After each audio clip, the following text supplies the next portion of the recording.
Olá a todos os irmãos, as irmãs, sejam muito bem-vindos aqui ao canal da EBD em Foco. Para quem não me conhece, eu me chamo Victor Santos, sou teólogo e faço parte aqui da equipe da EBD em Foco, que tem o intuito de te ajudar na elaboração da sua aula da escola dominical, para que você produza uma aula com excelência, com qualidade, para que você use todas as suas capacidades e todas as possibilidades disponíveis na lição que você estiver estudando, tá certo? E hoje, como costumeiramente, eu trago para você um vídeo de dicas. E eu venho aqui com 7 dicas que eu tenho certeza que serão importantíssimas na elaboração da sua aula, tá bom? O tema da lição que nós vamos tratar é cultuando a Deus com liberdade e reverência. Lembrando que nós estamos no primeiro trimestre de 2021, tratando sobre o tema do verdadeiro pentecostalismo. E na lição número 7 aqui é que nós vamos trabalhar hoje, tá certo? Peço para você que você assista esse vídeo com todo carinho, acompanhe até o final, assiste até o final esse vídeo aí, deixa seu curtir, comente aqui pra gente o que você achou, sua avaliação. Se você tem mais dicas para sugerir, coloque aqui nos comentários, porque mais irmãos podem ver, né? Aproveite esse espaço que tem aqui embaixo do vídeo, né? Deixe seu comentário, sua sugestão, porque mais irmãos podem ver, podem comentar, podem aprofundar algum assunto. É importante a gente usar esse espaço. Compartilhe esse vídeo com demais pessoas para que mais e mais professores, professoras possam ser alcançados com esse conteúdo, tá bom? Vamos ao vídeo de dicas? Vamos lá, peço que você me acompanhe aqui nos slides. A gente já vai para a nossa primeira dica e eu quero começar esse vídeo te trazendo uma dica de livro, uma sugestão de livro. E eu particularmente tenho um gosto, um carinho muito grande por esse livro. É um livro muito interessante. É o livro Paulo, o Espírito e o Povo de Deus, do autor, o nosso querido e saudoso Gordon Fee. A gente está na lição 7, né? A gente está falando sobre adoração, sobre o culto cristão, o culto pentecostal. E esse livro aqui do Gordon Fee, e sempre que eu trago uma dica de livro para você, é com o intuito de você ter esse livro na sua biblioteca quando você quiser revisitar esse tema ou aprofundar esse tema, tá bom? Ele tem disponível aí na Amazon, em Kindle, em versões digitais para que você já venha adquirir imediatamente, já te auxiliar aí na lição que você vai trabalhar nesse próximo domingo. E esse livro é fantástico porque o autor é um grande biblista, Gordon Fee, ele foi um grande biblista, um dos maiores biblistas da nossa história e do meio pentecostal. Ele faz um apanhado aí da teologia paulina sobre a igreja e o Espírito Santo. Então ele faz uma relação do Espírito Santo, da igreja, da vida cristã, né, de uma visão, uma perspectiva presente e futura. Então esse livro é completo para você entender aí a teologia paulina, porque a gente está trabalhando aí, por exemplo, a leitura bíblica em classe no texto de Paulo, né? Tem muitos argumentos de Paulo ali na reflexão do comentarista. Então esse livro do Gordon Fee vai te ajudar muito e é muito interessante para entender toda essa relação da visão paulina, da ação do Espírito Santo e da igreja, do povo de Deus, já que nós estamos falando aí de adoração, de culto, de celebração. Então é interessante esse livro, tá certo? Essa é a minha sugestão, minha primeira dica é uma dica de livro. Vamos para a segunda dica? Segunda dica é que eu quero que você entenda, por favor, você precisa entender o objetivo do comentarista da lição.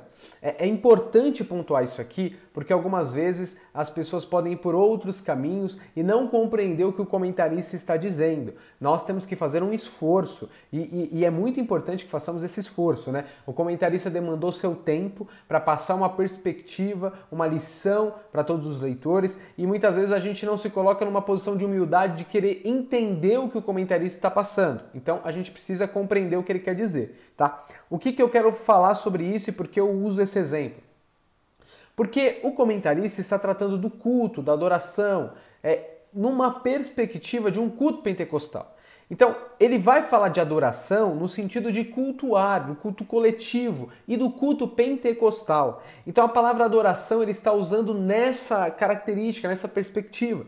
Porque algumas pessoas podem dizer assim, não, adorar eu posso adorar na minha casa, eu posso adorar em qualquer lugar, não tem nada a ver adoração com culto pentecostal, com celebração pentecostal, isso não tem nada a ver. Algumas pessoas interpretam dessa maneira e já colocam uma posição crítica diante da lição sem entender o que o comentarista está dizendo. Uma palavra, preste atenção no que eu vou dizer, isso aqui é fundamental. Uma palavra, ela pode ter muitos significados, muitas expressões, muitas características. Então, você precisa entender as palavras no sentido que o comentarista, que o autor do livro que você estiver lendo, ou de qualquer coisa que você estiver visitando, você precisa entender na perspectiva de quem está passando aquela mensagem, tá? Então, você precisa entender que a lição de hoje, o trabalho que você vai ter aí na lição de número 7, quando você desenvolver, você estará trabalhando adoração numa perspectiva de culto pentecostal, de adoração coletiva.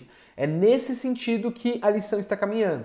Então, se você quiser ir por caminhos, por exemplo, da adoração individual, que sobre oração, sua oração individual, seu culto na sua casa, se você tratar dessas perspectivas, você não estará compreendendo o que o comentarista estava passando, tá bom? Então, é nessa perspectiva que ele está trabalhando. Existe, sim, outras perspectivas que poderia tratar o tema da adoração, mas você precisa ter certeza e ter clareza do que o comentarista está trabalhando. E nessa perspectiva, quando ele fala de adoração aqui nessa lição, ele está falando da adoração no sentido de culto pentecostal, de culto coletivo, ou de culto onde os crentes, movidos pelo Espírito Santo, celebram ao Senhor. Tá bom? Essa dica é importante porque muitas vezes é esquecida.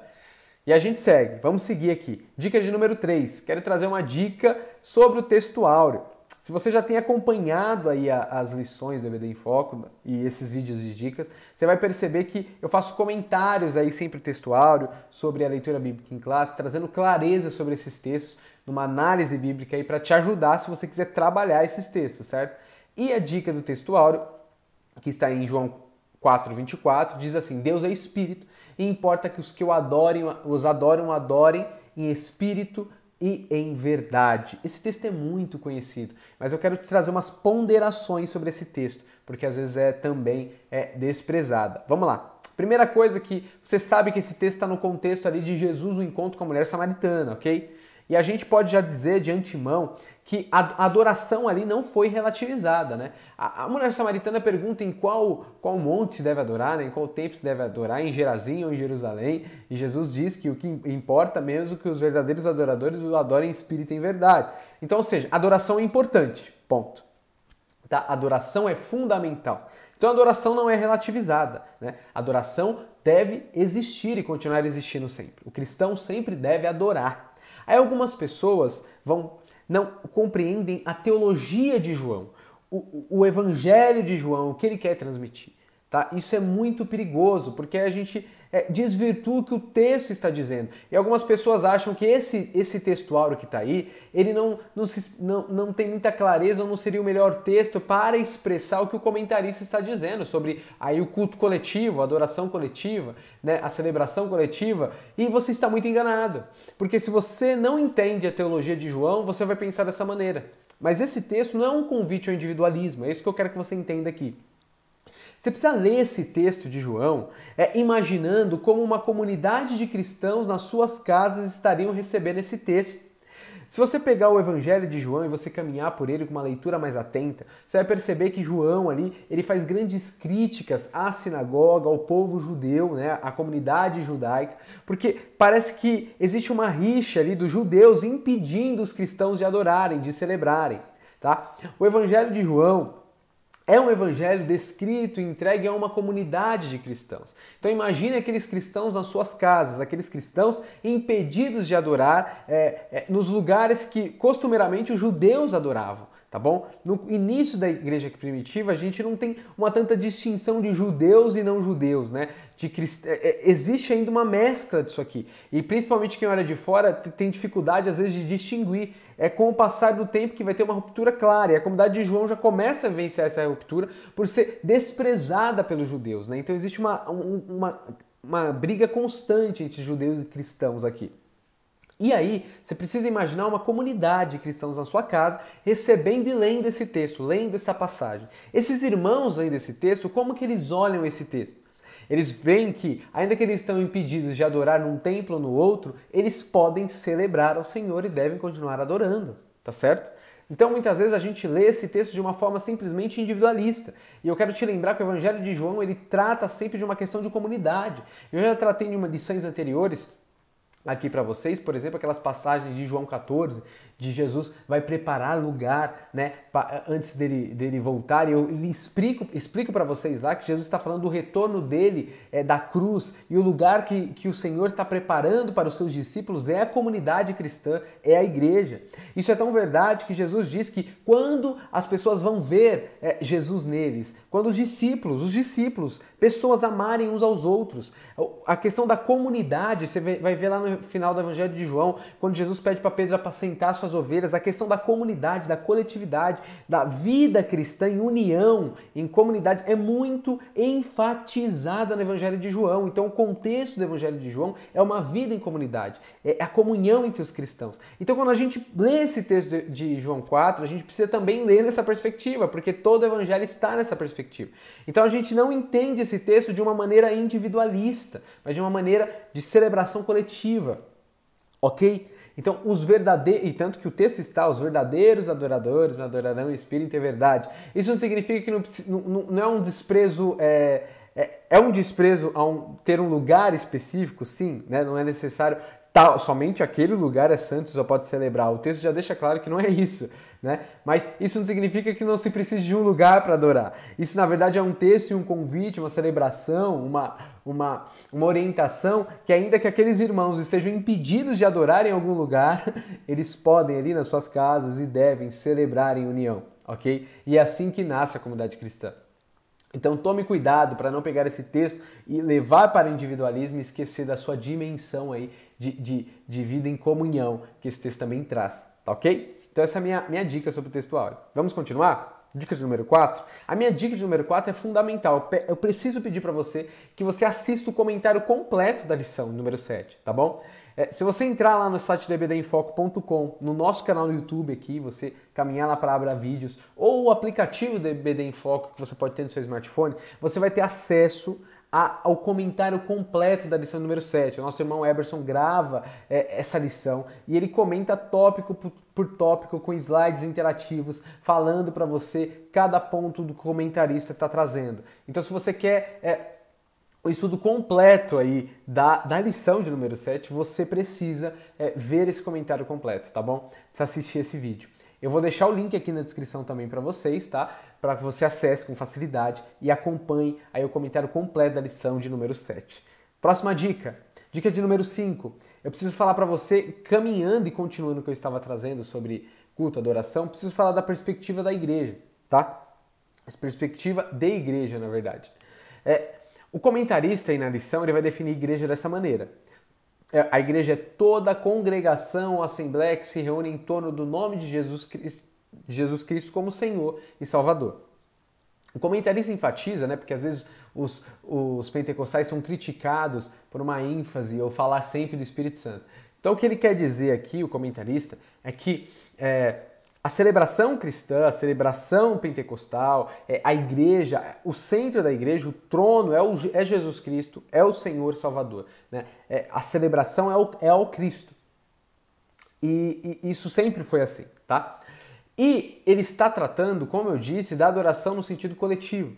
E por isso eu preciso lembrar você, agora numa perspectiva já paulina e numa perspectiva joanina, que você não é igreja sozinho. Porque quando o comentarista define igreja como toda a congregação em assembleia, ele está fazendo um paralelo com o sentido etimológico da palavra, né? A palavra eclésia, igreja, significa assembleia, reunião, encontro.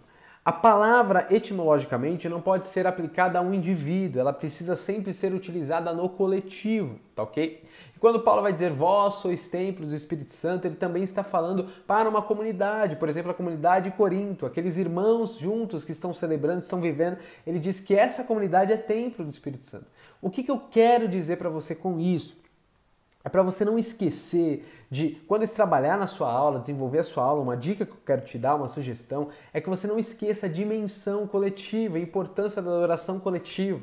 Porque não dá para ser igreja sozinho, nem etimologicamente, nem biblicamente, né? Uma coisa é você ter e o Espírito Santo habitar em você, mas esse Espírito que está em você e habita em você te convida para uma vida coletiva. Esse foi o caminho do discipulado já com Jesus Cristo. Jesus não teve apenas um discípulo que caminhou com ele sozinho, e foi essa comunhão de um discípulo discípulo com Jesus, eles viviam em comunidade, era uma comunidade de discípulos que aprendiam junto com Jesus, eles tinham que aprender a viver um com os outros e com Cristo. Então você precisa compreender essa perspectiva, ok? Igreja, não dá para ser igreja sozinho, igreja se é em coletividade. E uma das grandes partes da igreja, característica da igreja, é que em coletividade deve se adorar. E muitas vezes a gente enfatiza e fala para as pessoas, você precisa adorar na sua casa, você precisa orar na sua casa, você precisa louvar na sua casa. E é verdade, se precisa fazer isso. Mas o que eu tenho percebido muito é que muitos cristãos, se eles não aprenderem, não serem incentivados a fazer isso na comunidade, na igreja, eles não farão na sua casa. Antigamente, era comum, né? E acredito que muitas igrejas sejam hoje, mas às vezes isso tem perdido a essência. Os cultos da semana eram lotados, os cultos de oração lotados, porque as pessoas falavam de orar e as pessoas falavam, a gente precisa ir na igreja orar, vamos orar juntos. E o individualismo e essa cultura individualista tem incentivado a gente para dizer assim, não, você precisa orar, o que adianta você orar na igreja? Você precisa orar na sua casa, orar muito na sua casa. E muitas pessoas pararam de ir para os cultos de oração na sua igreja e dizem, entre aspas, que estão orando na sua casa, estão celebrando na sua casa, estão adorando na sua casa, e isso vem diminuir a constância das pessoas. O ritmo de trabalho, de estudo das pessoas vem aumentado e cada vez elas têm menos tempo aí na sua casa de orar, de adorar, de celebrar. Então, é por isso que a gente precisa voltar a lembrar da efetividade da adoração e da vida em comunhão da comunidade.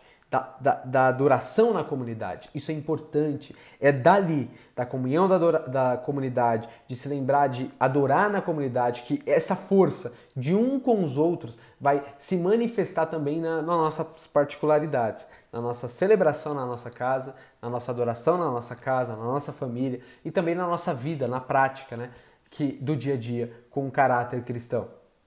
Mas o local de comunhão, onde Cristo é o centro, né, da reunião, ele é fundamental, ele é importante. Ser igreja, participar da igreja está relacionado a essa realidade. Não eu sozinho dizer que celebro ao Senhor. Tá bom?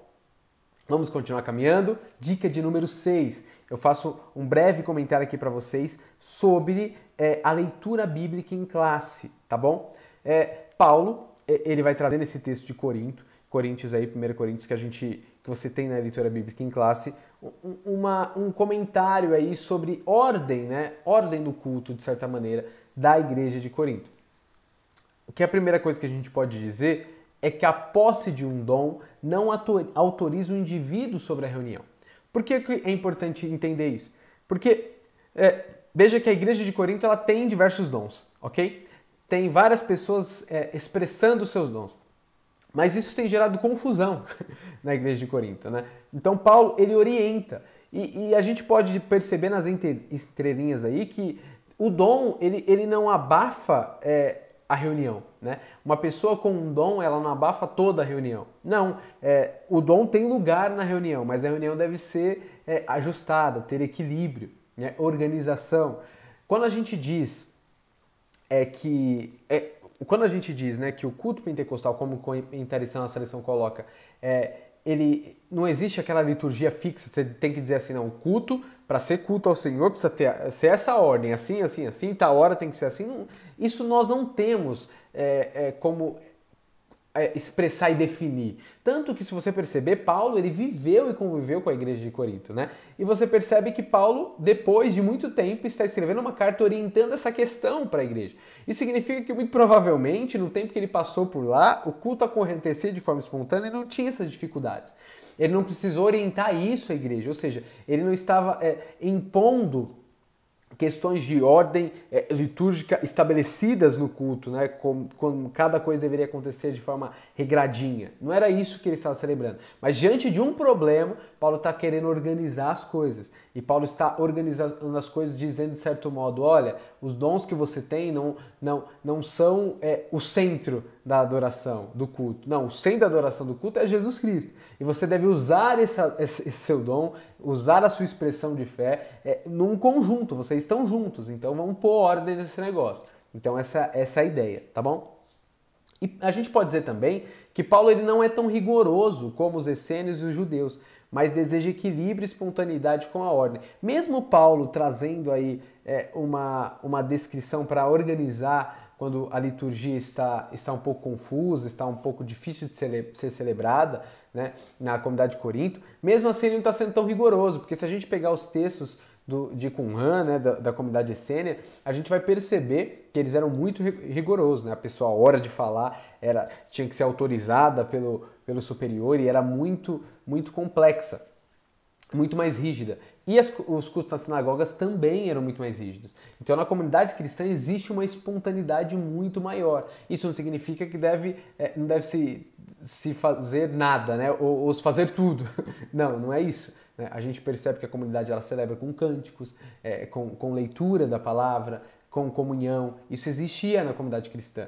E quando isso era saía de ordem, virava bagunça, a gente tem, por exemplo, Paulo organizando essa questão. Então a gente precisa compreender essa perspectiva bíblica aí da necessidade, da importância do culto e da liturgia. Tá bom? Então, se eu disse anteriormente que celebrar é muito importante, adorar em comunhão é muito importante, como consequência disso, a gente vai ter que ter uma certa organização, uma certa liturgia. A gente não pode esquecer nas coisas que a gente faz na adoração que Jesus é o centro.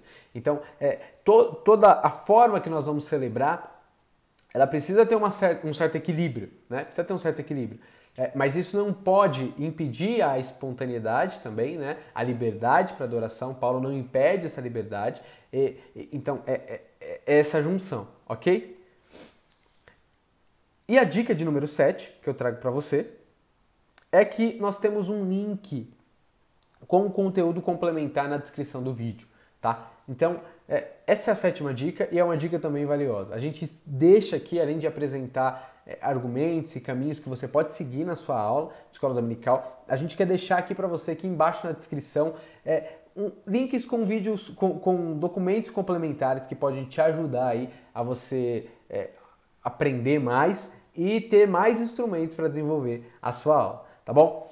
Irmãos e irmãs, é com muita alegria que a gente apresenta esse vídeo para vocês. Espero que essas dicas aqui, qual é o objetivo delas? É a gente pontuar algumas coisas, fazer algumas pontuações da lição, alguns pontos da lição, para te ajudar, alguns meios e caminhos que você pode seguir para elaborar sua aula. Então, se você quiser gastar um pouquinho mais de tempo na leitura bíblica em classe, a gente deu alguns argumentos no texto áureo. Se você quiser tratar um pouquinho da perspectiva da igreja, a gente deu alguns argumentos da celebração, da ordem no culto na igreja, a gente te deu alguns argumentos da importância da liturgia, da espontaneidade, mas também de algum tipo de organização para que as coisas sejam feitas com equilíbrio, com decência, para celebrar e glorificar o nome do Senhor. Então, essas dicas que a gente traz com todo carinho, com o objetivo aí de te ajudar a celebrar ao Senhor na sua aula também, entregando o seu ensino na comunidade cristã. Tá bom? Peço aí que você deixe o seu curtir, o seu comentário, se você gostou do vídeo, compartilhe com mais pessoas e que Deus te abençoe e a gente possa continuar crescendo junto aí, na graça e no conhecimento. Tá bom, meus irmãos? Fiquem todos com Deus.